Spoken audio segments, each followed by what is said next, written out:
할렐루야. 너무 감격스러운 날입니다.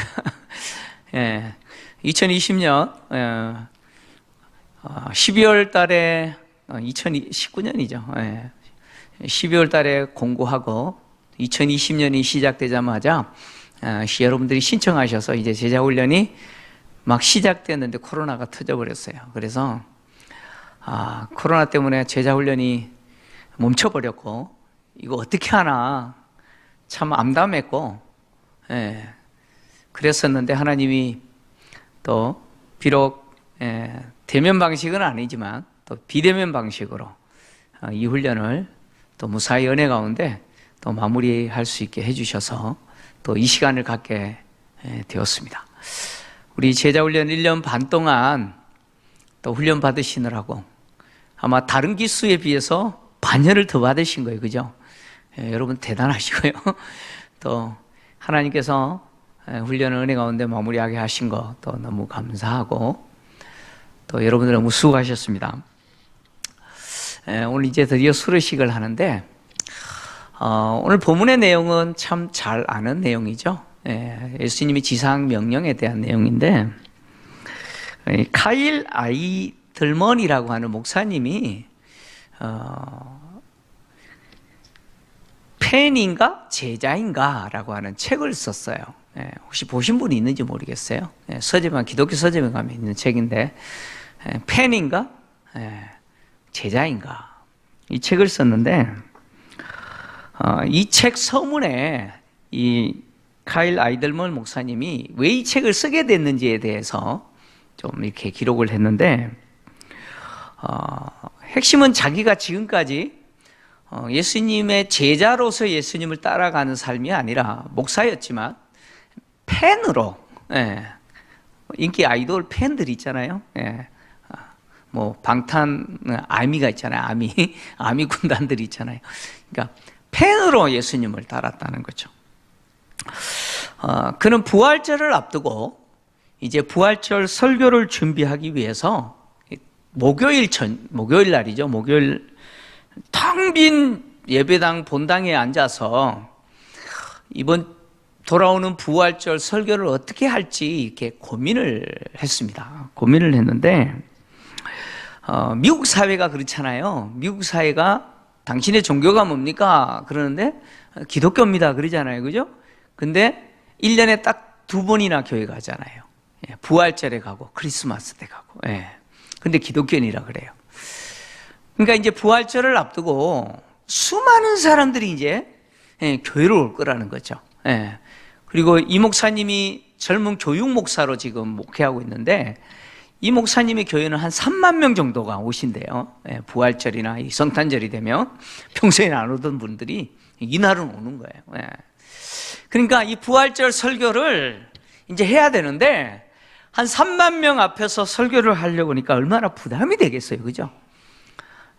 진짜 부담이 되잖아요. 그리고 평소에 안 오던 분들이 부활절 맞이해서 교회 왔으니 그분들 앞에 이제 설교를 해야 되니까 어떻게든 설교를 잘해가지고 그 300명의 성도들이 좀 감동도 받고 그리고 그 사람들에게 야 설교 잘한다 좀 인정도 받고 싶고 어떻게든 그 사람들의 마음을 사로잡을 만한 흥미로운 설교를 어떻게 하면 할 수 있을까 막 이 고민을 하면서 그 텅 빈 본당에 앉아 있었던 거죠. 앉아서 고민을 하고 있었던 거죠. 저라도 그런 고민이 될 것 같아요. 3만 명 앞에서 부활절 설교를 해야 되니 얼마나 부담이 되겠어요. 그래서 그렇게 고민을 하면서 어떻게 할까? 어떻게 해야 감동적인 설교를 하고 어떻게 해야 그 사람들의 마음을 얻고 어떻게 해야 그 사람들을 하여금 진지한 그런 설교를 좀 할까 고민하고 있다가 문득 어떤 질문이 생각나느냐면 예수님은 어떻게 가르쳤을까? 이 질문이 생각나는 거예요. 이 질문이 떠올랐다는 거예요. 예수님은 사람들에게 어떻게 가르쳤을까? 그래서 이 질문이 머릿속에 떠오르자 이 질문에 대한 답을 찾기 위해서 성경을 펴서 보는데 근데 놀라운 사실은 예수님은 대중들이 싫어하는 것을 가르쳤더라는 거예요. 그러니까 대중들이 좋아하는 걸 가르치는 것이 아니고 대중들이 좋아하지 않는 것을 가르쳤다는 거예요. 예수님의 메시지는 대중들이 좋아하는 게 아니고 대중들에게 있어서 사실은 굉장히 부담스러운 거죠. 예. 그러면서 그가 깨달은 게 뭐냐면 그 텅 빈 예배당을 보면서 부활절 성탄절에는 3만 명이 몰려서 인산을 이루지만 평상시는요 텅 빈 거죠. 그날은 또 목요일이니까 또 텅 비어 있겠죠. 그 텅 빈 본당을 보면서 머리를 때리는 것이 뭐냐면 예수님은 성도의 숫자에 관심이 있는 것이 아니었다는 거죠. 예수님의 관심은 교회에 얼마나 성도가 많이 모이느냐, 얼마나 많이 모이느냐, 여기에 관심이었고 예수님의 관심은 깊이 있는 헌신이었다라고 하는 사실을 그가 깨닫습니다. 예수님의 가르침을 통해서 보니까 예수님은 사람들에게 인기를 끄는 말씀을 하신 적이 없어요. 사람들이 듣기 불편한 말씀만 계속 전하셨어요. 이것은 뭘 이야기하느냐? 예수님은 사람들의 숫자가 많이 모인다, 여기에 관심이 없고 얼마나 깊이 있게 예수님을 위해서 헌신하는가, 여기에 관심이 있더라는 거죠. 그러면서 자기가 지금까지 목회를 하면서 살았던 자기의 모습을 보니까 자기는 제자로서의 모습이 아니고 팬으로서 예수님을 따랐다는 거죠. 심지어 목회하면서 예수님이 제자가 되셔야 됩니다라고 제자가 되기를 가르쳤지만 그는 끊임없이 어떻게 노력했냐면 어떻게 하면 예수님의 제자의 길을 최대한 매력적으로 포장을 하고 예수님의 제자로 살아가는 그 제자의 길을 어떻게 해든 간에 매력적인 것으로 포장을 하고, 그리고 또 그 예수님의 제자의 길은 평안하고 그리고 편리한 길입니다, 이렇게 포장하려고 애썼다는 거예요. 왜 그렇게 애썼느냐? 그래야 사람들이 제자가 많이 될 거라고 생각한 거예요. 그러니까 예수님의 제자의 길은 힘든 길입니다. 정말 피곤한 길입니다. 제자가 되려면요 엄청난 시간과 수고와 헌신이 있어야 됩니다. 막 그러면 사람들이 제자 되려 그래야 하네요. 안 하죠, 그죠? 제자 안 되려 그래요. 그러니까 어떻게든 이 제자의 길은 매력적이다, 편안하다, 그 다음에 쉽다, 편리하다, 아주 편리한 길이다, 이런 쪽으로 자꾸 포장하려고 그랬다는 거예요. 근데 하나님의 말씀을 바라보니까, 예수님의 가르침의 내용을 보니까 예수님은 그렇게 하시지 않았다는 거예요. 그래서 자기가 팬인가 제자인가 라고 하는 이 책을 쓸 수밖에 없었다, 이제 그 이야기를 해놓은 거죠. 여러분, 정도의 차이는 있겠지만 한국 교회 역시 제자로서 주님을 위해서 깊이 있는 헌신을 하는 사람들보다는 어떻게든 간에 좀 쉽고 편리하고 그리고 또 편안한 제자의 삶을 살기를 원하죠. 여러분, 그렇지 않아요? 좀 편안했으면 좋겠잖아요, 그죠? 주님이 우리에게 원하시는 성도의 모습은 팬으로서 주님을 따라가는 모습이 아니죠. 자신의 삶을 드리고 깊이 있는 헌신을 통해서 주님과 관계 맺는 것을 주님은 원하세요. 본문의 내용은 앞에서 이야기한 것처럼 예수님이 부활하신 이후에 제자들에게 지상의 대사명을 주신 거죠. 근데 이 지상 대사명은 선교적 사명이지만 또 한편으로 목회적 사명입니다. 목회적 사명이에요. 이 사명은 선교사들만 해야 되느냐? 아니에요. 교회가 해야 될 목회적 사명입니다. 여러분, 선교의 최종적인 목적이 뭡니까? 선교가 원하는, 선교를 통해서 뭘 원합니까? 이루어야 될 최종적인 목적이 뭡니까?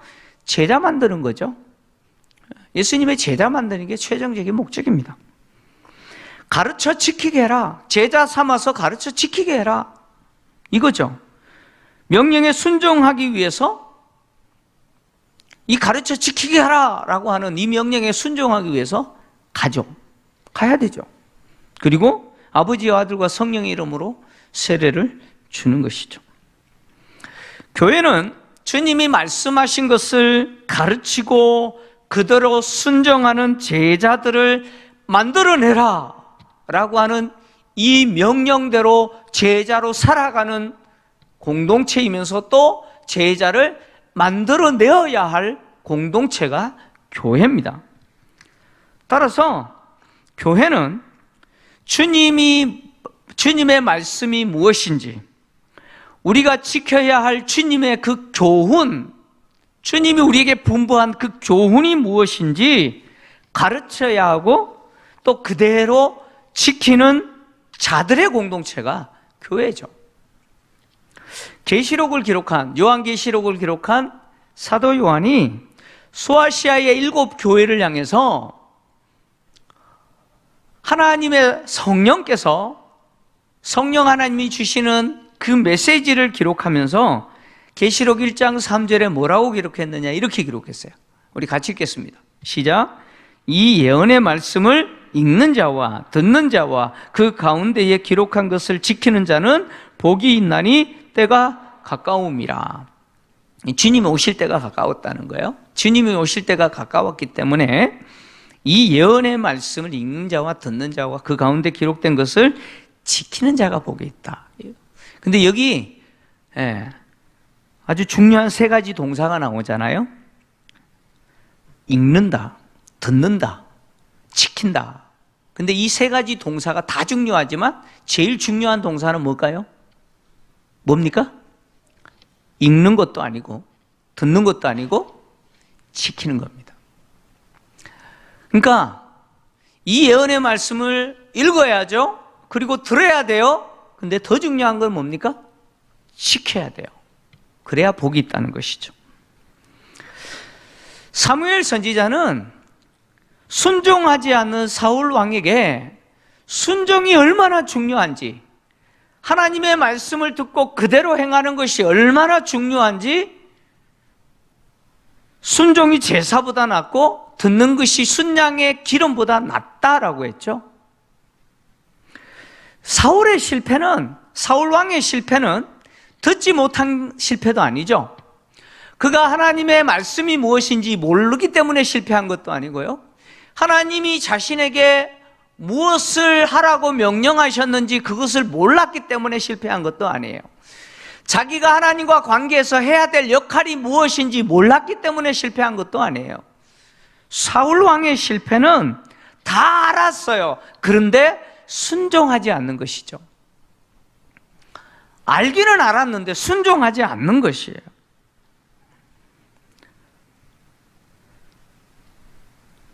카일 아이들먼이 팬인가 제자인가 라는 이 책을 쓰면서 제자의 부르심은 가장 행복한 부르심이다. 제자의 부르심은 어떤 부르심이라고요? 그럼 가장 행복한 부르심이에요. 나를 따르라 라고 하는 이 부르심이 내 인생에 있어서 가장 행복한 부르심이라는 거예요.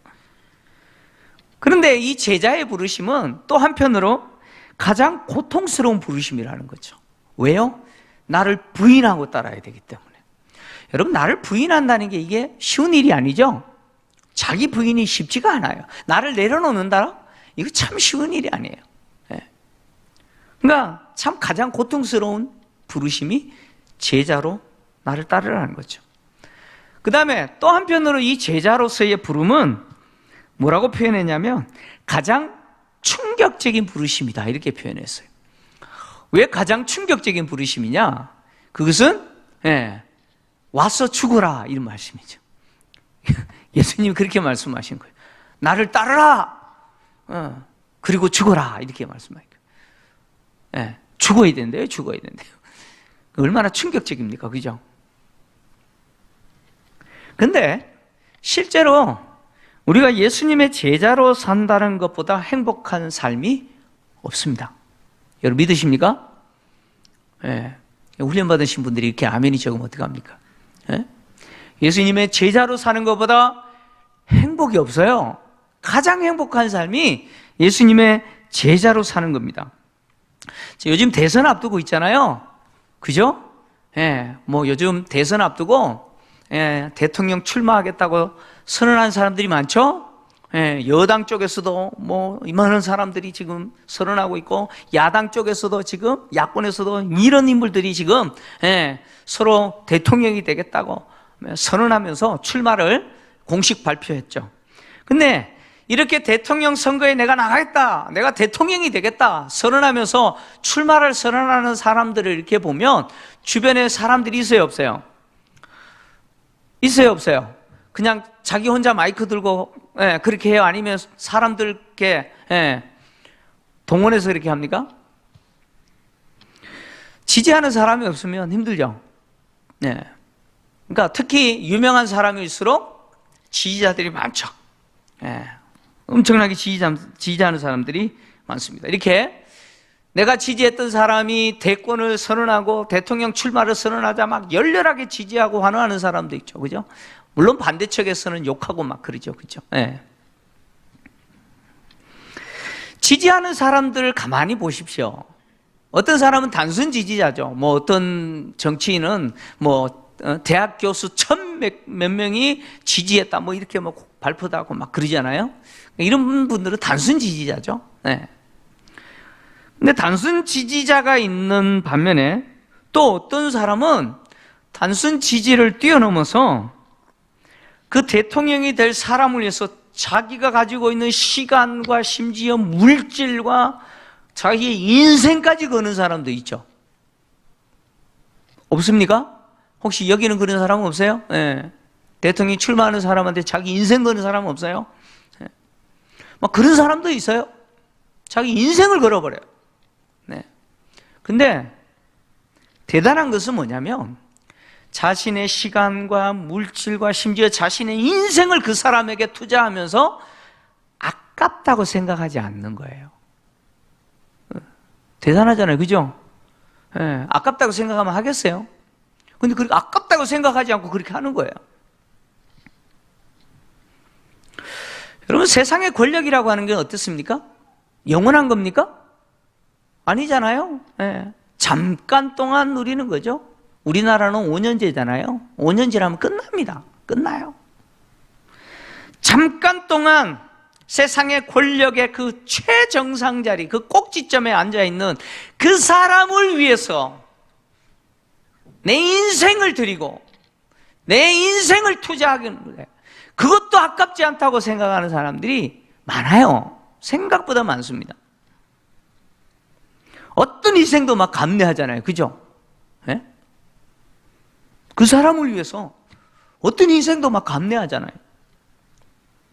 근데 여러분, 하물며 없어지지 않는, 사라지지 않는 영원한 권세를 갖고 계신 주님을 따르는 자는 어떻게 해야 되겠냐는 거죠. 오늘 본문은 예수님이 하늘과 땅의 모든 권세를 소유했다는 거죠. 여러분, 하늘과 땅의 권세, 모든 권세를 소유했다는 건 뭐예요? 절대자라는 거죠. 절대자의 권세를 소유한 그 예수님을 내가 따른다. 그럼 어떻게 해야겠어요? 여러분, 우리의 인생은 흔히 그런 표현을 쓰잖아요.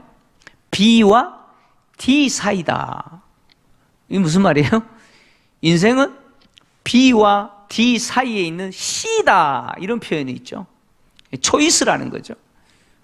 그러니까 출생과 사망 사이에 있는 선택이다. 그래서 아마 여러분도 그렇잖아요. 아침에 눈 뜨면서부터 선택하죠. 일어날까 말까, 일어날까 말까. 그죠? 눈 뜬 순간부터 선택하면서 일평생을 그렇게 인생은 살아가는 겁니다. 그래서 인생은 그냥 선택의 연속이죠. 그래서 어떤 사람은 선택 한번 잘했다가 대박 나기도 하고, 심지어 그 선택 가운데 줄 잘 썼다가 대박 나기도 하고, 어떤 사람은 쪽박 차기도 하고, 그죠? 그렇지 않습니까? 졸망하기도 하죠. 졸지망해버리기도 하고 그렇습니다. 여러분, 그리스도인의 삶은요, 세상의 리더를 따르는, 그리고 그 리더를 위해서 기꺼이 자기를 희생하는 사람, 그런 사람 정도의 따름이 아닙니다. 그리스도인은. 우리가 주님을 따른다, 주님의 제자다라고 하는 것은 세상 정치인 따라다니는 그런 사람들 정도가 아니라는 거예요. 그리스도인의 삶은 주님을 따라가는 제자의 삶을 살아야 되면서 살아야 되는 건 당연하고, 또 한편으로 제자를 만들어내야 되는 삶을 사는 거예요. 제자를 만들어내야 돼요. 물론 이 제자를 만든다 그랬을 때 내 제자 만드는 거 아니죠. 내 제자 만드는 것이 아니라 주님의 제자를 만드는 것이죠. 주님은 당신의 제자를 만들어내라 이렇게 명령하시고, 이렇게 주님의 제자로 살 뿐만 아니라 또 다른 사람을 주님의 제자로 만들어내는 그 사람과 영원히 함께 할 것이다 라고 약속하셨죠. 영원히 함께 하실 거라고 약속하셨습니다. 그래서 교회는 제자로 사는 사람들의 공동체이면서 또 한편으로 제자 만들어내는 공동체죠. 제자 훈련이 힘들고 어렵지만 반드시 해야 할 일이고, 또 그것이 교회가 존재해야 될 이유입니다. 코로나가 세상을 언택스 시대로 만들어버렸잖아요. 접촉할 수 없는 시대로 만들었어요.